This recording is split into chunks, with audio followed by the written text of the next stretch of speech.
보셨나요? 아닌가요? 자, 이번에는 이 정도 하고 우리 빨간 베레모 악단 나오도록. 응? 내 마음이요, 내 마음. 예. 빨간 베레모 먼저 나오시라.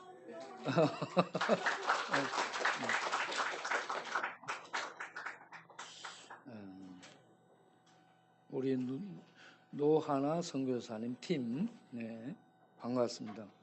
2023년에 안 돌아가시고 전부 살아서 이렇게 2024년에 만나게 되어서 반갑습니다. 네. 1년 만에 온 거예요. 네.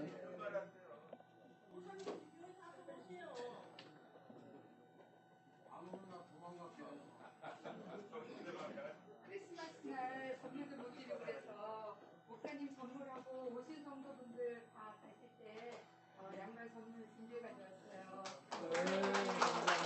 목사님 뉴 이어 메리 크리스마스. 날리면 이름 거기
주셔서 간절한 기대와 소망 부끄럽지 않게 십자가 전케 하셨네. 어디든지 가리라 위에서라면 나는 전하리니 그 십자가 내 몸에 든 십자가 그 보혈을 향히 온 세상 채울 때까지 살아도 주를 위해 죽어도 주를 위해 사나 죽으나 나야 믿고 십자가의 능력 십자가의 소망 내 안에 주만 사시고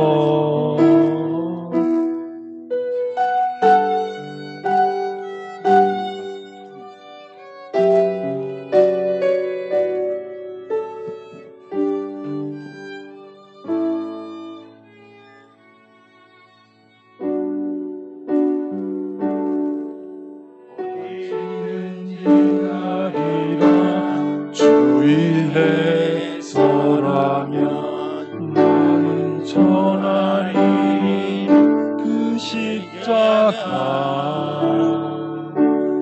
내 몸에 된 십자가 그 보혈의 향이 온 세상 죄울 때까지 살아도 주를 위해 죽어도 주를 위해 사나 죽으나 주의 것 십자가의 능력 십자가의 소망 내 안에 전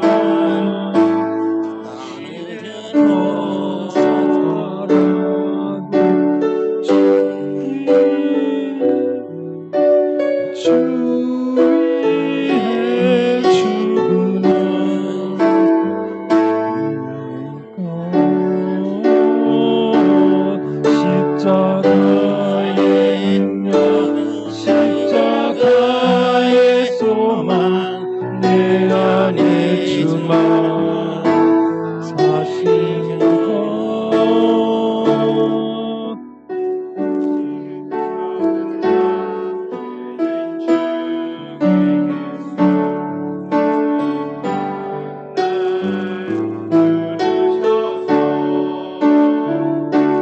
간절한 기대와 소망 부끄럽지 않게 십자가에 정케 하셨네.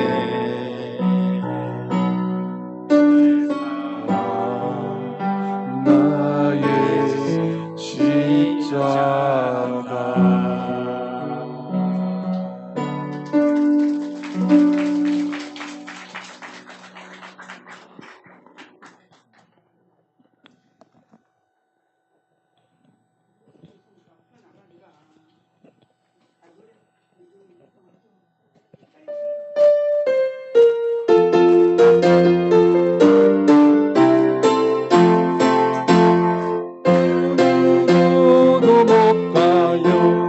하나님 나라 힘으로도 못 가요. 하나님 나라 거듭나는 강양가에 하나님 나라 힘으로 가는 나라 하나님 나라 어려도 못 가요.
네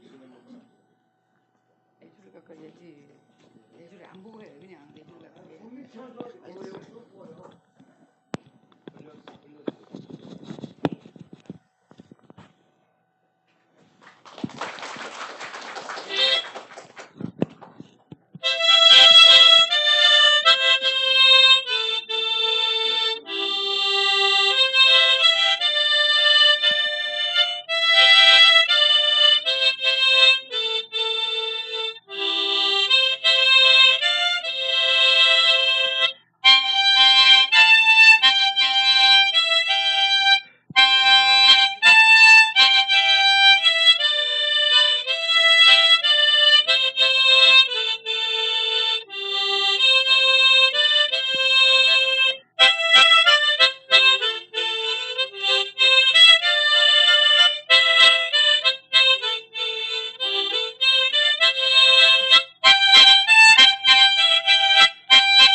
네, 다음 우리 성가대원들 나오셔서 특송을 하도록 하겠습니다.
감사합니다.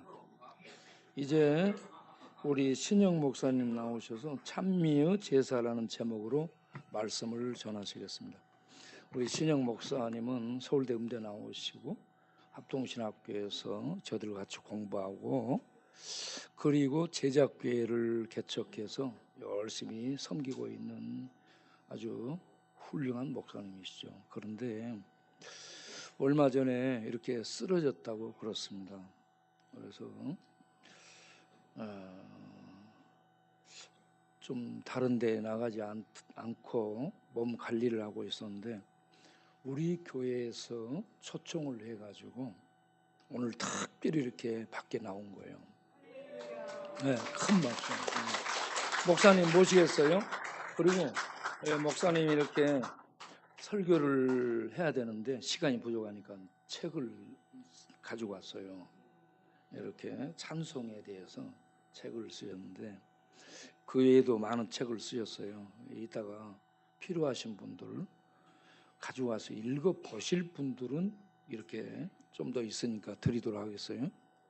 괜히 그냥 읽지도 않으려면서 갖고 가면 안 되고 꼭 읽어봐야 되겠다는 사람들만 이렇게 신청해서 받아갈 수 있도록 하시면 되겠습니다. 목사님 모시겠어요? 목사님 큰 박수.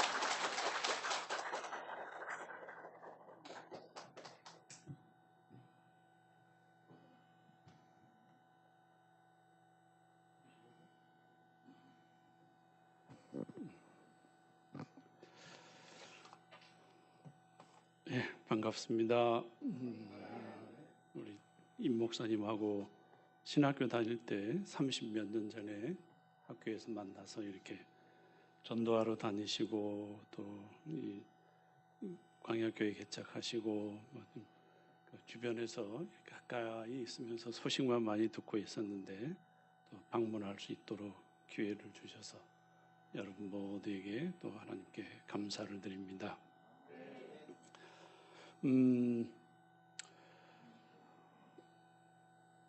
시간이 어떻게 될지는 모르겠는데 뭐 시간 되면은 그냥 중간에 이렇게 끊겠습니다. 이 찬송 여러분 잘하고 싶으시죠? 노래 잘하는 것하고 찬송하는 것하고 같지 않지요? 그 찬송에 대해서 여러분 아주 진지하게 생각하셔야 됩니다. 교회는 아주 찬송을 정말 중요하게 생각하는 하나의 나라입니다.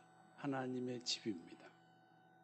말씀, 기도, 예배와 함께 이 찬송에 대해서 아주 중요하게 생각하셔서 성경에서 찬송을 이렇게 하라 이렇게 말씀해 놓으신 것이 있습니다. 그래서 올바른 찬송을 드리면 하나님께서 그거보다 기뻐하시는 게 없습니다. 시편 69편 31절에 보면 30절 31절에 보면 내가 노래로 하나님의 이름을 찬송하며 감사함으로 하나님을 광대하시나 하리니 이것이 소 곧 뿔과 굽이 있는 황소를 드림보다 여호와를 더욱 기쁘시게 함이 될 것이라고 하셨습니다. 여러분도 하나님을 기쁘시게 해 드리려는 소원이 있으시겠죠? 찬송을 올바로 하겠다 하고 하시면 됩니다. 하나님은 참된 찬송을 소를 드리는 것보다 구약시대 때 얘기입니다. 제물로 제사를 드리는 것보다 찬송을 더 기뻐하신다 그랬습니다. 그런데 찬송이 뭡니까? 이걸 생각하셔야 됩니다. 교회에서 부른다고 다 찬송이 아닙니다. 찬송도 법이 있습니다. 이렇게 하는 게 찬송이다라고 말씀해 놓으신 것이 있습니다. 운동 경기를 해도 규율에 따라 해야 제대로 되는 거죠. 축구 선수 저기는 운동장 안에서 골키퍼 제외하고는 손으로 볼 잡으면 안 되죠. 근데 볼 잡으면서 축구한다고 하면 그게 축구가 되겠습니까? 안 됩니다. 탁구채 탁구 시합이 있는데 테니스 라켓 들고 와가지고 이렇게 하겠다 그러면 아무리 모션을 탁구하는 사람들처럼 잡아도 이건 탁구 시합이 안 되는 것과 마찬가지입니다. 찬송도 법이 있습니다. 뭐든지 나름의 법과 규칙이 있는데 찬송도 법을 따라서 해야 되고 그래서 성경을 봐야 됩니다. 찬송에 대해서 하나님께서 성경의 말씀에 놓으신 것이 있습니다. 찬송이 뭐냐? 찬송을 어떻게 불러야 되느냐? 이런 점에 대해서 오늘 제가 말씀을 드릴 텐데 한번 귀담아 들으시고 앞으로 이 교회가 이 열정을 가지고 참된 찬송을 더욱더 열심히 준비해서 드리는 교회가 되기를 바랍니다. 그런 점에서 우리가 먼저 알아야 될 게 이제 찬송은 그냥 내가 머릿속으로 갖고 있는 게 뭐 찬송을 성경이 뭐라고 하느냐 이걸 먼저 갖고 계셔야 됩니다. 찬송의 의미가 뭐냐 정리해 보십시오. 나는 지금까지 찬송을 뭐라고 생각을 하고 찬송 시간에 찬송을 열심히 불렀나 하는 겁니다. 여러분 본문에서 그것을 제 1차적으로 얘기해 주고 있습니다. 뭐라 그랬습니까? 이러므로 우리가 예수로 말미암아 항상 옛날 성경으로 하면 찬미의 제사를 드리자, 찬양의 제사를 드리자. 이것은 그 이름을 증거하는 입술의 열매니라고 했습니다. 찬송을 뭐라고 얘기했냐면 입술로 드리는 제사다 이렇게 되고 있습니다. 입술로 드리는 제사다. 그걸 항상 우리가 드려야 된다라는 겁니다. 찬송이란 뭐냐면 구약시대 유대인들, 이스라엘 백성들이 구약시대 때 제사 드리던 제물과 같다. 이런 생각을 가지고 찬송을 해야 된다는 겁니다. 구약시대 때는 동물의 피로 제사를 드렸죠. 그런데 신약에 들어와서는 동물의 피로 제사를 드리는 것은 더 이상 필요가 없습니다. 드려서는 안 됩니다. 왜 그렇죠? 그렇죠. 그 동물의 피는 예수님을 상징하는 것이기 때문에 예수님이 오셔서 이미 십자가에 못 박혀 죽으심으로 말미암아 동물의 피로 예표했던 것이 다 이루어졌습니다. 예수님 피 외에는 우리의 죄를 사해 줄 다른 게 필요가 없습니다. 믿으시죠? 그래서 지금 예수님 오신 뒤에 동물의 피로 제사를 드리면 죄 짓는 겁니다. 예수님 안 믿는 거랑 똑같은 거예요. 구약시대 때는 동물의 피로 제사를 안 드리면 안 됐지만 신약시대 때는 그 피로 동물의 피로 제사를 드리면 범죄 행위가 되는 겁니다. 나는 예수 피 필요 없어.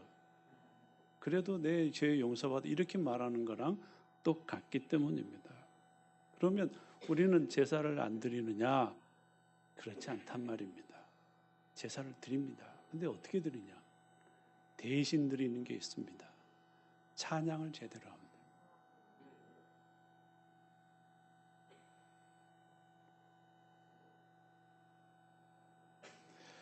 찬송은 제사를 드리는 것입니다. 그리고 찬송이 제사라고 말하는 이 말씀에는 무엇이 있냐면 우리가 찬송을 드릴 때 구약시대 백성들이 제사 드리는 것과 같은 원리로 드려야 된다. 이런 뜻입니다. 구약시대 백성들이 제사를 아무렇게나 드렸습니까? 집에서 남는 거 아무 소나 잡아가지고 갖다 드리면 하나님이 받아주신다 그랬습니까? 안 그랬죠. 어떻게 했습니까? 아주 중요한 특징이 하나 있습니다. 흠 없는 제물로만 바쳐서 드려야 된다. 그랬습니다. 흠 없는 제물이 왜 흠 없어야 됩니까? 이것도 좀 전에 말씀하신 것과 같습니다. 그 제물이 누구를 상징한다고요? 예수님.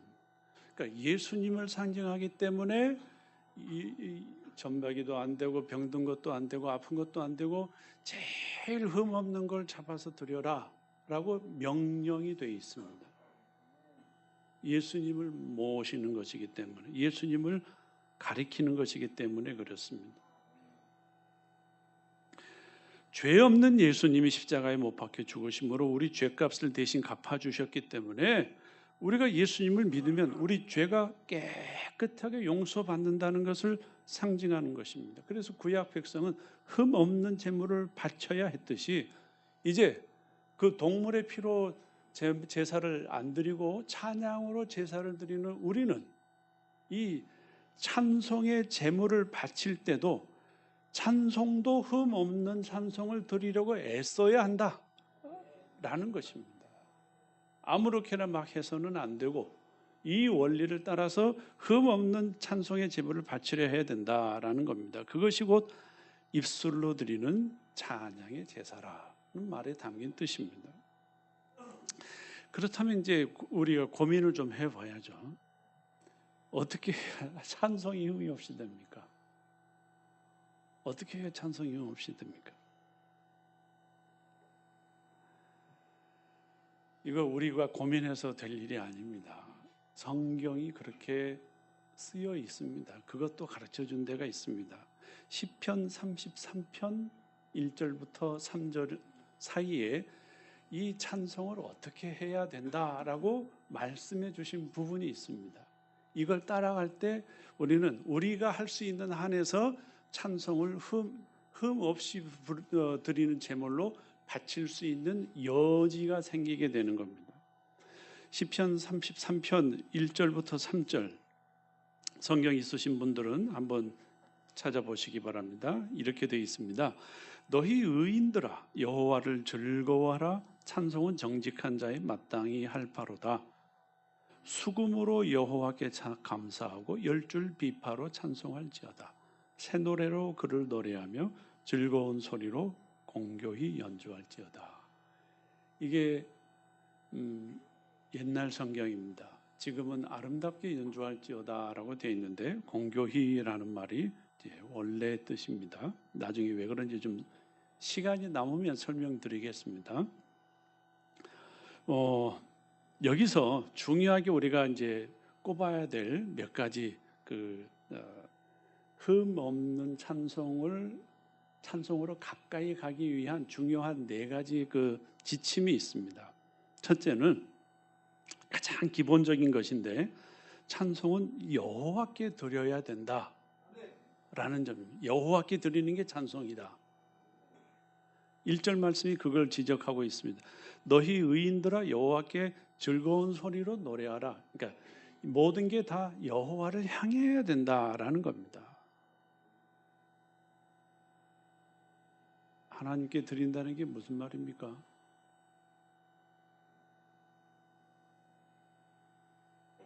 찬송을 할 때 우리가 필요한 게 있습니다. 첫째는 우리 마음이고, 둘째는 가사고, 셋째는 멜로디입니다. 찬송할 때 마음이 어디가 있는가? 한번 보시기 바랍니다. 우리 사람들은 재주가 좋아가지고 말은 이렇게 하는데 마음은 전혀 다른 데 가 있을 수 있습니다. 악한 쪽으로 더 발달했습니다. 부인한테 사랑한다라고 말해놓고 월급 봉투는 딴 여자한테 갖다 주는 그런 게 우리 인간이죠. 말로는 여호와께 찬양합니다라고 하는데 마음은 내가 이 찬송을 하면 교인들이 좋아하겠지, 나 잘한다고 칭찬해 주겠지. 그건 찬송 아니라는 거예요.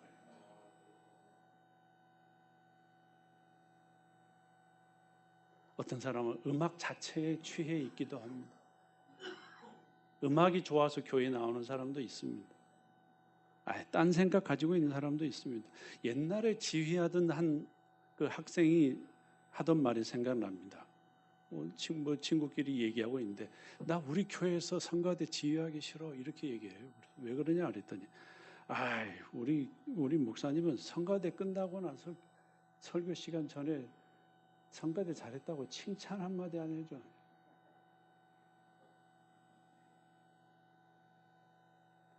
그러면 이 학생은 찬송할 때 마음이 어디가 있었다는 겁니까? 칭찬에가 있었다. 그 마음이 사람의 칭찬에 목이 말라 있었다는 거예요. 찬송은 그런 게 아니라요. 그 마음부터 하나님 받아주십시오. 하나님, 제가 이 찬송을 하나님께 드립니다. 이 마음부터 정리를 해야 됩니다. 그래야 재물이, 흠없는 재물이 됩니다. 그런 마음을 드린다는 문제를 확실하게 하고 난 뒤에도 할 일이 있습니다. 가사도 하나님을 향해 사실은 찬송이 됩니다. 우리 찬송가 중에 옛날에 이런 게 있었습니다. 너 시험을 당해 범죄치 말고, 이런 게 있었습니다. 누구한테 하는 말입니까? 우리한테 하는 말이죠. 하나님께 찬송을 드립니다라고 해놓고 너 시험을 당해 이렇게 해버리면 지금 어떻게 하자는 겁니까? 그게 우리가 못 부를 노래다 이게 아닙니다.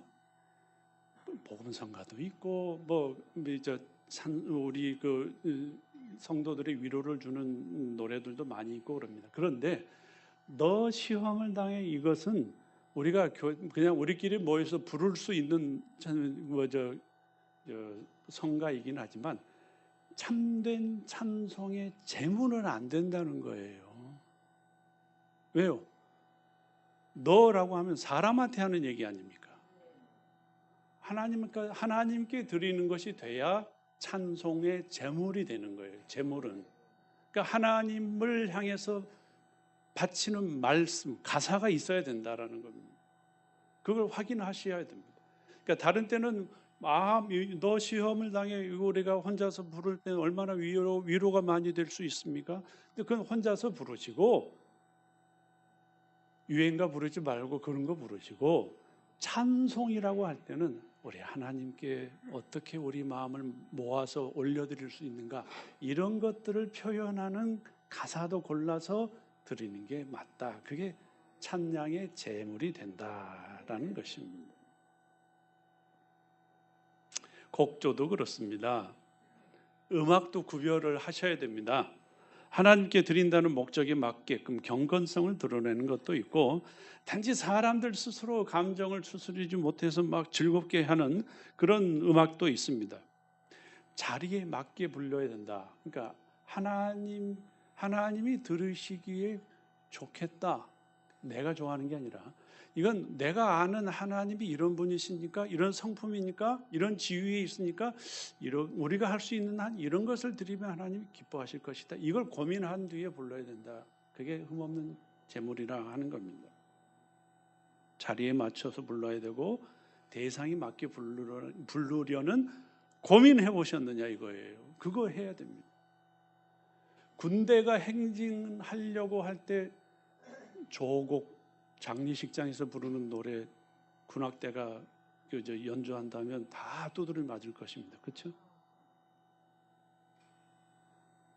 장례식장에서 슬픈 사람들, 유가족들이 있는데 위로해 준답시고 와가지고 군악대가 행진곡을 부른다면 얼마나 자리에 안 맞는 겁니까? 그 곡조도 그래서 우리가 고를 수 있어요. 하나님께 합당하다. 내가 아는 하나님이 이렇게 크시고, 이렇게 사랑이 많으시고, 자비하시고, 온유하시고, 능력이 있으신 분이니까 이런 정도의 곡조를 하나님께 드리면 좋겠다라고 생각할 수 있는 그 기준이 우리 마음속에 다 있습니다. 기쁠 때 부르는 노래가 어떤 건지 우리가 마음으로 그냥 느끼잖아요. 슬플 때 어떤 노래가 좋은지 알잖아요. 하나님께 바칠 수 있는 노래가 뭔지 생각할 수 있는 거예요. 고민하셔야 된다는 거예요. 아무렇게나 하지 마. 이처럼 찬송은 모든 면에서 먼저 하나님을 향하는 건가를 따져보는 게 찬송의 제1의 원칙입니다. 첫 번째 원리입니다. 마음을 살피고 가사를 살피고 곡을 살펴서 그 모든 것이 하나님을 향한 것이 되도록 불러야 한다. 그걸 이제 계속해서 해 나가시면 교회가 더 복되게 되는 거고 하나님이 이 교회를 더 크게 기뻐하시고 받아주실 것이라 확신합니다. 하나님께 드려지는 것이 아니면 그냥 노래 자랑하는 거에 끝납니다. 노래 잘하는 사람 세상에 세고 셌습니다. 찬송 부르는 사람은 없습니다. 여러분이 이 찬송을 부르라고 하나님께서 여러분을 이 교회로 불러 모으신 줄로 믿으시기 바랍니다. 자, 흠 없는 제물이 되기 위한 두 번째 요건이 있습니다. 새 노래로 하라 그랬습니다. 새 노래로. 이 새 노래로 하라는 것은 노래를 계속 새로 만들어서 부르라 이런 뜻 아닙니다. 이런 뜻입니다. 이스라엘 민족만이 아니라 온 세상 모든 민족이 예수 그리스도를 높이는 찬송을 부르라. 이게 새 노래입니다. 외워놓으십시오. 새 노래라는 말이 나올 때마다 온 세상 모든 민족이 부르는 예수 그리스도를 높이는 찬송, 예수님이 중심이 되는 찬송, 예수님 중심으로 돌아가는 찬송. 그래서 구약이나 신약에서 새 노래라는 이 말이 나올 때마다 그 주변을 보면 열방이 찬송하라, 이방인들은 찬송하라, 온 땅은 찬송하라. 그러니까 이스라엘만으로 국한시키지 않고 온 세상 모든 민족이 찬송하라는 명령이 기록되어 있습니다. 시편 33편만 해도 5절, 8절, 10절, 14절에 그런 단어들이 나와 있습니다. 96편, 98편, 이사야 42장 등에서도 새 노래라는 말이 나오는데 그때마다 다 이런 얘기가 다 기록되어 있습니다. 그런데 왜 예수 그리스도가 이 새 노래의 중심 내용이 되느냐면 온 세상 모든 민족에게 하나님의 백성이 되는 자격이 주어진 것이 언제부터였습니까? 예수님이 십자가에 못 박혀 죽으시고 난 뒤부터였습니다. 승천하셔서 부활 승천하셔서 성령을 보내심으로 말미암아 그때부터 이제 유대인이냐 이방인이냐 가리지 않고 믿음만으로 하나님의 백성이 될 수 있는 길이 열렸습니다. 그래서 새 노래가 되는 거예요. 이스라엘만 부를 수 있는 게 아니라 우리도 같이 부를 수 있게 된 겁니다. 우리도 하나님을 높일 수 있게 된 겁니다. 요한계시록 5장 9절 한번 보실 수 있습니까? 거기에 가사, 새 노래 가사가 그대로 나와 있습니다. 새 노래를 노래하여 가로되 책을 가지고 그 인봉을 떼기에 합당하시도다. 일찍 죽임을 당하사 각 족속과 방언과 백성과 나라 가운데서 사람들을 피로 사서 하나님께 드리시고 누구였습니까? 누가 이랬습니까? 예수 그리스도. 예수님이 이렇게 했다라고 요한계시록에서 기록하고 있는 겁니다. 9절부터 14절까지가 그런데 12절, 13절을 한번 보십시오. 12절. 큰 음성으로 가로되 죽임을 당하신 어린 양이 누굽니까? 예수님이십니다. 죽임을 당하신 어린 양이 능력과 부와 지혜와 힘과 존귀와 영광과 찬송을 받으시기에 합당하도다 하더라. 내가 또 들으니 하늘 위에와 땅 위에와 땅 아래 땅 아래와 바다 위에와 또 그 가운데 모든 만물이 가로되 보좌에 앉으신 이와 어린 양에게 하나님과 어린 양 예수 그리스도에게 찬송과 존귀와 영광과 능력을 세세토록 돌릴지어다. 이게 바로 새 노래의 가사입니다. 예수님이 확실하게 드러나 있죠. 예수님을 하나님처럼 높이고 있죠. 이런 것들을 생각해서 우리가 부르는 찬송에 드려야겠다, 집어넣어야겠다라고 고민해서 드리는 게 흠없는 제물, 찬송의 제물이 되는 겁니다. 기억하시기 바랍니다. 그러니까 새 노래는 예수님이 사랑이 어떻게 크신지를 노래하는 것이 될 수도 있고 십자가와 부활을 기념하고 묵상하면서 감사함을 표시하는 내용이 될 수도 있고 대속해 주신 은혜, 성육신해 주신 은혜 등 그분과 관계된 모든 것들이 중심 내용이 되면 흠없는 찬송의 한 부분에 해당이 되는 겁니다. 그런 거 기억하시면 여러분도 더 좋은 찬송 하나님께 올릴 수 있습니다. 세 번째가 있습니다. 즐거운 소리로 해야 된다, 이렇게 얘기합니다. 하나님께 큰 기쁨으로 찬양을 올리는 것이 흠없는 찬송이 되는 또 하나의 기둥이다, 요소다라고 말합니다. 이것도 이제 단지 일반적으로 즐거워하는 거 아니죠. 사람들이 좋아하는 이유가 다 있지 않습니까? 근데 예수님 안 믿는 사람들도 좋아하는 일 많죠. 근데 예수님을 뭐 때문에 즐거워합니까? 예수 믿는 사람들 뭐 때문에 즐거워서 찬송합니까? 네. 사람들이 즐거워하는 이유가 여러 가지 있지만, 그리고 그 즐거움이 커지면 노래하지만, 그리고 그런 노래할 때 부르기에 좋은 음악들이 있지만 그게 다 찬송은 될 수 없지 않습니까? 그러면 찬송이 될 수 있는 즐거운 소리는 무엇을 즐거워할 때 나오는 소리인가? 성도들이 왜 즐거워하는가를 생각하시면 됩니다. 1절에 나타나 있습니다. 너희 의인들아 여호와를 즐거워하라. 찬송은 정직한 자의 마땅히 할 바로다 라고 되어 있습니다. 여러분, 의인들아 그래 놓고 마음이 정직한 자들이라고 설명하고 있는 이 사실을 여러분 유심히 보시기 바랍니다. 누가 의인이냐? 정직한 자가 의인이라 이렇게 얘기합니다. 얼핏 보면 이 거짓말 안 하고 착하게 사는 사람들이 의인이다 이렇게 얘기하는 것 같지만 성경에서는 그런 뜻이 아닙니다. 성경에서 정직한 자는 무엇보다 이런 사람이 정직한 자라고 말하는데 어떤 사람이냐면 내가 죄인입니다. 제가 죄를 지었습니다. 하나님 앞에 이걸 인정하는 사람을 정직한 사람이라. 그리고 하나님은 그런 사람을 의인으로 여겨주신다는 겁니다. 내가 다 잘해서 의인이 된 게 아닙니다. 죄악투성이 있는데 하나님, 제가 진짜 하나님 앞에서 솔직하게 고백합니다. 저는 죄인입니다. 근데 우리 하나님, 예수님의 피에 우리 죄를 다 뒤집어 씌워놓고 그분을 죽이시고 우리는 단지 제가 죄인입니다 이렇게 고백만 했을 뿐인데 너 죄 없는 사람이 됐어, 너 의인이 됐어 이렇게 말씀하신다는 거예요.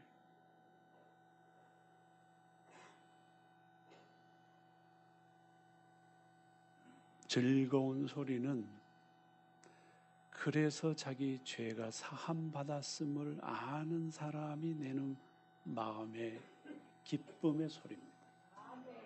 다른 것 때문에 즐거워서 내는 게 아니라 내 죄가 단지 정직하게 하나님께 회개했더니 다 없어지고 내가 나 같은 사람이 하나님이 의인으로 인정해 주시네, 이런 놀라운 일이 있어?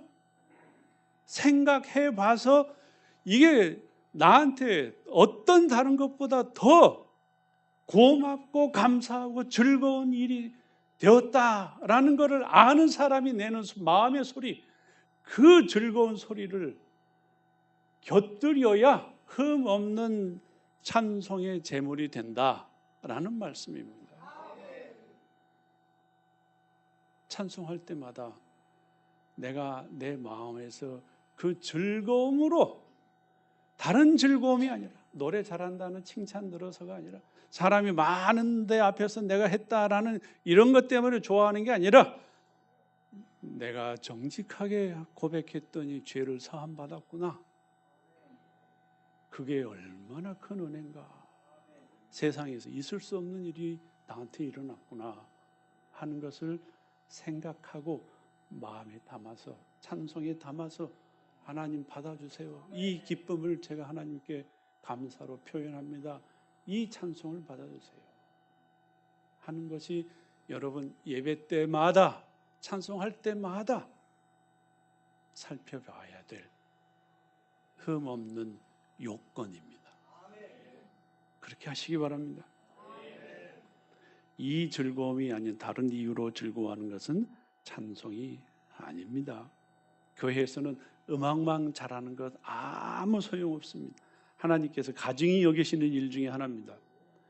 아모스 5장 22, 3절에 이런 말씀이 있습니다. 너희가 내게 번제나 소제를 드릴지라도 내가 받지 아니할 것이요 너희 살찐 희생의 화목제도 내가 돌아보지 아니하리라. 네 노래 소리를 내 앞에서 그칠지어다. 네 비파 소리도 내가 듣지 아니하리라.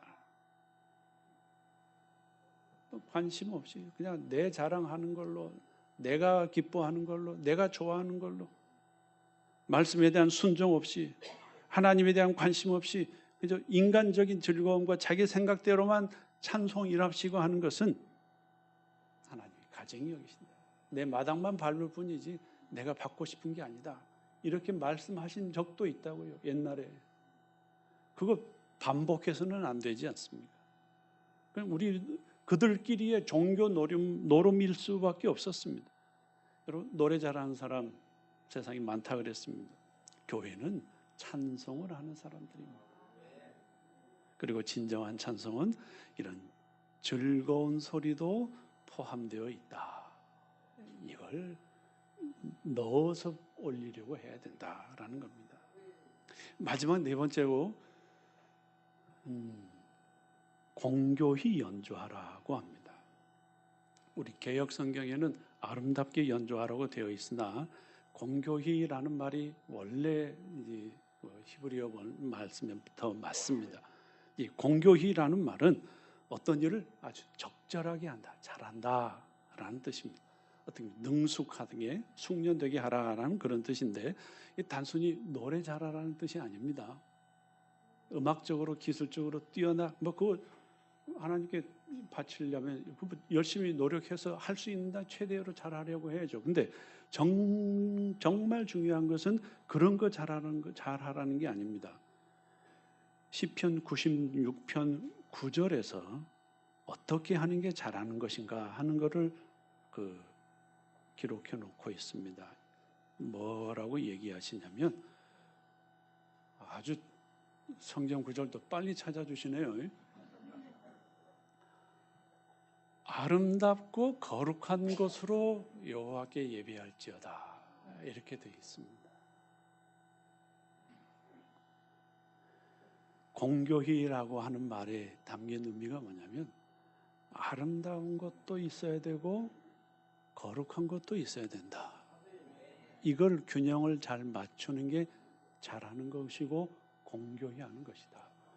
그래서 시편 33편 3절에 아름답게라고 번역된 말이 조금 잘못됐다고 생각하시면 됩니다. 아름답다. 우리 마음을 기울여 하나님께 드릴 찬송은 마지막으로 조화가 잘 돼야 되는데 뭐가 조화가 돼야 되느냐? 아름다움과 거룩함이 조화가 잘 돼야 된다라는 겁니다. 아름답다라는 말은 뭐 듣기에 좋은 것이냐 이런 뜻이 아닙니다. 사람은 타락했기 때문에 아름답다라고 정의하는 그 기준들이 다 다릅니다. 육에 속한 사람은 육신을 보고 육신에 속한 사람은 육체의 아름다움만 보고 아름답다고 그러죠. 근데 그 사람과 영의 아름다움을 영에 속한 사람이 보는 아름다움은 전혀 다릅니다.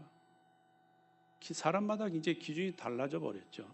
그런데 육체의 귀만 즐겁게 하려는 사람과 찬송으로 하나님을 높이려는 사람이 아름답다라고 말하는 것은 절대 다를 수밖에 없습니다. 더구나 여기서 아름답다라는 말의 그 문자적인 의미는 뭐냐면 왕의 영광, 왕의 장식, 그러니까 왕의 장식 같은 것으로 거룩하기도 한 것으로 노래하라 이런 뜻입니다. 무슨 말이냐면 여호와 하나님은 왕이시잖아요. 온 우주 만물의 주권자이시잖아요. 모든 걸 다 가지셨고 모든 걸 다 그 뜻대로 시행할 권세도 있고 능력도 있고 백성들도 있습니다. 말 안 듣는 사탄을 일시에 제거할 수 있는 힘도 있고 그럴 계획도 갖고 계십니다. 더 이상 높으신 분이 없습니다. 그러면 우리가 찬송을 할 때 그 왕이신 하나님의 영광과 품위에 어울리는 수준이어야 한다. 이게 왕의 영광입니다. 이게 아름다움의 요소입니다. 그것이 무엇과 균형을 맞춰야 되냐? 거룩한 것과 균형을 맞춰야 된다라고 했습니다. 거룩이라는 말의 가장 기본적인 뜻이 뭡니까? 구별됐다라는 거잖아요. 그렇죠? 세상과 구별된 모습. 그러니까 음악에서든지 가사에서든지 마음에서든지 세상과 똑같은 것을 교회 안에 갖고 올 필요가 없고 그래서는 안 되고 거룩하기도 해야 된다라는 거예요. 그런 것들을 이제 찬송할 때마다 이제 우리가 고민하는 것이에요. 그 고민이 하나님께는 기쁘게 받으시는 제사라는 말이에요. 옛날 구약 백성들이 제물을 드리려고 할 때, 야 이게 흠없을까, 이게 흠없을까, 뭐 고민하지 않았겠습니까? 다 찾아보고 아무거나 드리지 않았다 그랬습니다. 어떤 사람들은 그런 사람도 있었겠죠. 정말 흠없는 거는 내가 딴 데 나가서 팔면 비싸게 받을 수 있으니까 조금 흠이 있는 것 하나님께 제사물로 바치면 모르시겠지 뭐 제사장 그거 다 검사하겠나. 그런 생각 우리가 찬송할 때도 가질 수 있습니다. 내가 좋은데 뭐 굳이 뭐 하나님 뭐 하는 것만으로도 지금 내가 교회 나와주는 게 어딘데 뭐 이러면서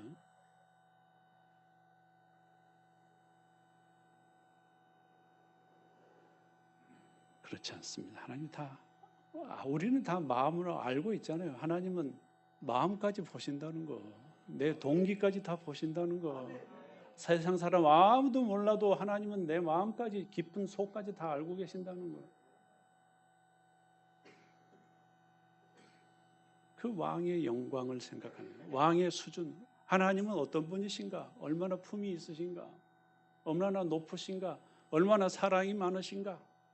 그 사랑의 깊이에 대해서 하나님이 우리에게 보여주신 아들을 십자가에 못 박아 죽기까지 하시면서까지 보여주신 사랑과 내가 어떤 사람이 다른 여자친구한테 갖고 있는 그 사랑의 내용과 어떻게 같을 수가 있겠습니까? 그럴 때 그것도 뭐 사람들이 좋아하는 노래지만 교회에서 부르는 찬송이 되려면 하나님의 품격에 맞는 음률은 어떨 것인가? 가사는 어떨 건가? 이걸 우리가 진정으로 고민하면서 드리는 게 찬미의 제물이라 하는 것입니다. 두 기준을 동시에 만족시키는 겁니다. 하나님이라는 왕의 신분에 어울리는 소리와 가사와 음률, 마음 동시에 세상의 것과 똑같지 않은 구별되는 그것이 조화가 되는 것을 만들 때 그걸 공교희라고 말할 수 있는 것입니다. 그러니까 아름답기도 하고 거룩하기도 한 그 아주 교묘한 그 위치를 찾아서 찬송을 하는 게 우리의 평생의 목적이 되어야 하는 겁니다. 아름답기만 해서도 안 됩니다. 웅장하기만 해서도 안 됩니다. 거룩하기만 해서도 안 됩니다. 그 조화를 찾아가는 노력, 우리 안에 하나님께서 이미 마음속에, 영혼 속에 그 기술을 주셨습니다. 노력하면 돼요. 하나님을 묵상하고 하나님과 가까이 하고 성경을 가까이 하다 보면 하나님에 대해서 더 잘 알게 되고, 그러면 이 하나님께는 어떤 것이 어울릴 것인가 하는 것이 우리 안에 점점 더 커지게 되어 있습니다. 그렇게 하라는 겁니다. 그렇게 하는 게 찬송이다. 찬송이라고 부를 것은 적어도 이렇게 해야 된다라고 말씀해 주고 있는 것입니다. 이게 찬송이라는 제물을 규정짓는 원리들입니다. 이걸 다 해도 완전한 것은 될 수 없습니다. 우리가 완전히 흠없는 찬송을 한다는 건 누구도 불가능합니다. 구약의 제물들이나 제사장들이 그 자체로 완전한 것은 아니었습니다. 하지만 하나님께서 정하신 규칙대로 흠없는 것을 이렇게 그 목록대로 제물을 찾아서 골라서 바쳤을 뿐입니다. 그런 자세가 하나님이 바라시는 제물을 바치는 자들에게 요구하시는 올바른 태도입니다. 그 정신을 우리가 부르는 찬송에도 적용해야 됩니다. 찬송할 때마다 이런 점을 중요하게 생각하고 온전하게 드리려고 애써야 됩니다. 그러면 하나님께서 여러분의 예배, 여러분의 인생, 여러분의 제물을 기쁘게 받으실 것입니다. 시편 69편 30절, 31절 다 같이 한번 읽어보시겠습니다. 또 찾아주시죠. 어이구, 네, 30절부터 30절, 같이 시작. 내가 하늘로 하나님의 이름을 찬송하며 감사함으로 하나님을 강대하시다 하리니 이것이 소 곧 뿔과 겁이 있는 황소를 드림보다 여호와를 더욱 기쁘시게 함이 될 것이라. 아멘. 하나님을 기쁘시게 해드리려는 소원 다 갖고 계시지요? 네. 그 일이 찬송을 이런 원리를 따라서 하려고 할 때 이루어진다 라고 하십니다. 광야교회에서 앞으로 더욱더 하나님께서 기뻐 받으시는 찬송이 우렁차게 울려 퍼지기를 바랍니다. 기도하십니다. 하나님 아버지 은혜를 감사합니다. 저희가 오늘 찬송에 대해서 하나님께서 말씀하신 것을 배웠습니다. 저희 같은 죄인을 하나님께서 어찌 그리 사랑하셔서 예수님을 죽기까지 하셔서 구원해 주셨는지요. 저희는 단지 죄를 고백했을 뿐인데 의인이라 불러주시고 하늘나라에 합당한 사람이라고 인정해 주시는지요. 저희는 하나님께 드릴 것이 없어서 찬송밖에 드릴 것이 없음을 고백합니다. 앞으로 찬송을 올바로 해나갈 수 있도록 인도하여 주옵시고 광야교회에서 울려 퍼지는 찬송으로 하나님 깊이 크게 영광 받아 주시옵소서. 예수님의 이름으로 기도드리옵나이다. 아멘.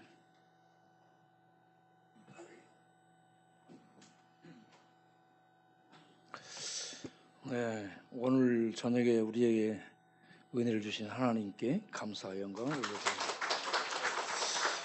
또 귀한 말씀을 전해주신 목사님 감사합니다. 목사님 건강하시길 바랍니다. 저는 말씀을 들으면서 우리가 예수님 믿고 구원받으면 하나님의 그 크신 은혜와 사랑이 내 영혼 속에 내 안에 가득하게 되고 그렇기 때문에 하나님을 대할 때 영혼으로 대하고 마음으로 대하고 내 중심으로 대하고 힘을 다해서 정성과 노력을 다 담아서 하나님을 향해 나아가며 그 구원의 은혜를 부르게 되는 이 새 노래를 들으게 되면 우리 하나님이 기뻐 받으시리라 믿습니다. 여러분 너무 부담 갖지 마시고 악기 잘 못 연주해도 돼요. 노래 잘 못 불러도 돼요. 그런 것 기술적인 것보다 내 마음의 중심, 내 영혼, 구원받은 은혜와 하나님이 베푸신 그 사랑, 그 놀라운 은혜들을 내 영혼이 알고 내 마음이 알고 내 생각이 알고 내 뇌가 알아. 내 오장육부가 알아요. 그러면 내 모든 것들이 하나님을 향해 딱 서서 노래 부르며 나아갈 때 모든 것들이 작동이 되는 거예요. 그렇게 해서 우리 하나님을 기쁘시게 해드리기 위해서 내가 노래하며 나아갈 때 목사님 말씀하시는 것처럼 흠없는 그러한 제물로 하나님을 찬양하는 제사가 드려지게 되리라고 믿습니다. 네. 그래서 이렇게 찬양을 드리게 되면 황소 때려잡아서 드리는 것보다 하나님이 더 기뻐하신다 했어요. 여러분 황소 갖다 바친 분 있어 지금? 집을 팔아서 드리는 것보다 더 하나님 기뻐 받으실 줄 믿습니다. 은행을 막 크게 해가지고 갖다가 바치는 것보다 하나님 기뻐하실 줄로 믿습니다. 그러니까 여러분 이제 우리 목사님 말씀을 잘 소화해가지고 내 중심으로 견고하게 하나님에 대한 감사와 거룩함을 합해서 하나님께 마땅히 드려야 될 품이 있는 이러한 찬송을 내 영혼이 알아, 내 마음이 알아요. 내 속에서 우리 하나님을 이렇게 높여드리고자 하는 이 중심을 가지고 노래하고 찬송하며 나아가면 우리 하나님 기뻐 받으시는 제사로 흠명하실 줄로 믿습니다. 오늘 귀한 이 말씀을 전해주셔서 감사하고요. 우리 헌금 기도하고 목사님 축도하겠어요? 하나님 아버지 감사합니다. 오늘 우리 성가대 헌신 예배를 드리며 목사님을 통해 찬송을 어떤 자세로 하나님께 드림으로 우리 하나님이 기뻐 받으신다라는 것을 배웠습니다. 앞으로 이 원리들을 늘 생각하고 새겨서 그렇게 하나님을 기쁘시게 해드리기 위해 노력하고 애쓰는 우리의 찬송이 새 노래가 되게 하여 주옵소서. 하나님께 감사드리며 귀한 헌금을 드리오니 받아주시고 드린 모든 손길들을 기억하셔서 놀라운 은혜와 복을 베풀어 주시되 더 많이 섬기고 더 많이 드리고 더 많이 나누고 더 많이 베풀고 더 많이 구워주는 하나님의 부요한 복의 통로가 될 수 있도록 축복하여 주옵소서. 예수 그리스도 이름으로 기도합나이다. 아멘. 지금은 우리 주 예수 그리스도의 은혜와 하나님 아버지의 무한하신 사랑과 성령의 교통하심이 하나님을 깊이 사랑하며 참된 찬송을 올려드리기를 힘쓰기로 다짐하는 모든 성도들 위해 지금부터 영원까지 함께 하시기를 축원하옵나이다.